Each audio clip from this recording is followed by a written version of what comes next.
But everything he does makes the problem worse. Right. It started with $500 billion of inflationary deficits. More money chasing fewer goods equals higher prices. Then he brought in more inflationary taxes with the help of his costly coalition partners. They want to triple that tax. And now his deficits are driving up interest rates faster than at any time in 30 years. There's really one thing for him to do. Stop. Stop the inflationary taxes. Stop the inflationary deficits. Stop driving up the cost of living. Will he do the honorable thing, the compassionate thing, and stop taxing Canadians? The Right Honourable Prime Minister.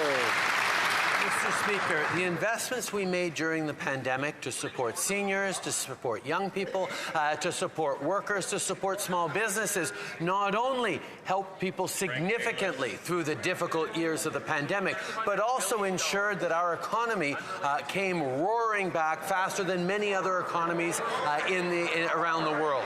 That's why we've continued to be there to support Canadians, not just because it's the nice thing to do, but also because it's the way to ensure that our economy grows in the best possible ways for all Canadians, Mr. Speaker. Honourable Leader of the Opposition. He claimed he had to add that $500 billion of debt because of COVID, but according to his own parliamentary budget officer, 40% of the new debt he added in the last 2 years alone had nothing whatsoever to do with COVID. This Prime Minister has added more debt than all previous Prime Ministers combined, saying that low interest rates would make it a costless proposition. Well, now we learn from Desjardins Banking that Canadians will spend more on debt interest on the federal debt next year, $50 billion, than we typically spend on health care transfers to the provinces. Wow. Why is he giving the money to bankers and bondholders instead of doctors and nurses? The Right Honourable Prime Minister.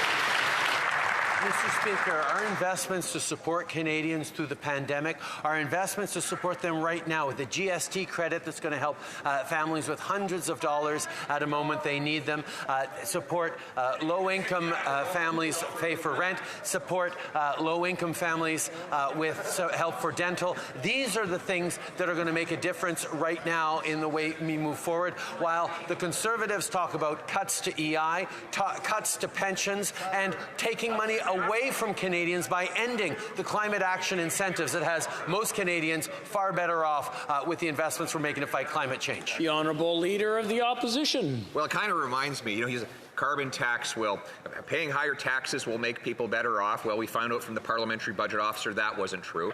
And then he said that he would take on all the debt so that Canadians wouldn't have to. Remember that? Well, not only are they stuck with a higher national debt with more interest payments, but now their personal debts are going up. According to Equifax, the average Canadian household has more credit card debt than at any time in Canadian history, and the Prime Minister's inflationary policies are driving up interest rates on those costs. So if he really took on all that debt so that Canadians wouldn't have to, who's going to pay those Canadians' credit card bills? The Right Honourable